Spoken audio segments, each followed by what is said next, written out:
Italy کا ایک بادشاہ حکومت اور دولت کے گھمنڈ میں غریبوں سے بات تک کرنا بھی برا سمجھتا تھا، اس لیے اکثر لوگ اسے ناپسند کرتے۔ ایک روز بادشاہ شکار کرنے گیا، کسی جانور کا پیچھا کر رہا تھا کہ اس کا گھوڑا بے قابو ہو کر دور نکل گیا۔ تمام نوکر، سپاہی، وزیر سب بچھڑ گئے اور بادشاہ تنہا رہ گیا۔ اتنے میں ایک کسان نے بادشاہ کے گھوڑے کی رکاب پکڑ لی۔ اس کی شکل ہو بادشاہ سے ملتی تھی، فرق یہ تھا کہ اس کی پوشاک اور حالت غریبوں جیسی تھی۔ اس نے بادشاہ سے کہا کہ میں 3 دن سے حضور کی ڈیوٹی پر بھوکا پیاسا چلا آ رہا ہوں، مگر کوئی میری فریاد نہیں سنتا۔ بادشاہ غریب کو میلے کچیلے کپڑوں میں دیکھ کر یہ کہتے ہوئے آگے بڑھ گیا کہ میں ایسے لوگوں سے بات نہیں کرتا۔ غریب کسان پھر بھی اس کے پیچھے پیچھے چلتا رہا، یہاں تک کہ بادشاہ ایک تالاب پر پہنچ کر گھوڑے سے اترا۔ اس نے تاج اور کپڑے اتار کر ایک طرف رکھے اور نہانے کے لیے تالاب میں اتر گیا۔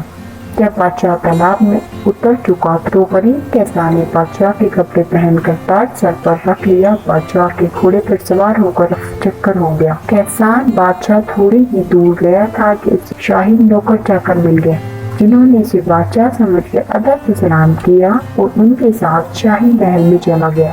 اصل بادشاہ تالاب سے نہا کر باہر نکلا تو کپڑے، تاج اور گھوڑا کچھ بھی موجود نہ تھا۔ وہ بہت گھبرایا، مگر اب کیا ہو سکتا تھا؟ لاچار غریب کسان کے میلے کپڑے پہنے اور کئی دن تک فاقے کرنے اور بھٹکنے کے بعد شہر پہنچا، مگر اب اس کی یہ حالت تھی کہ جس سے بات کرتا کوئی نہیں نظر آتا، اور جب یہ کہتا میں تمہارا بادشاہ ہوں تو لوگ اسے پاگل سمجھ کر ہنستے تھے۔ 2-3 ہفتے اسی طرح گزر گئے۔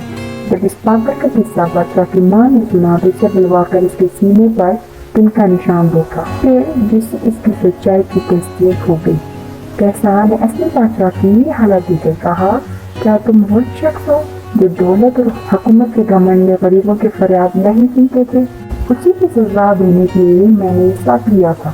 اگر تم گھمنڈ چھوڑ کر رحم انصاف کا خیال کرو تو میں تمہارا تاج اور تخت واپس کرنے کو تیار ہوں، ورنہ ابھی قتل کا حکم دے سکتا ہوں۔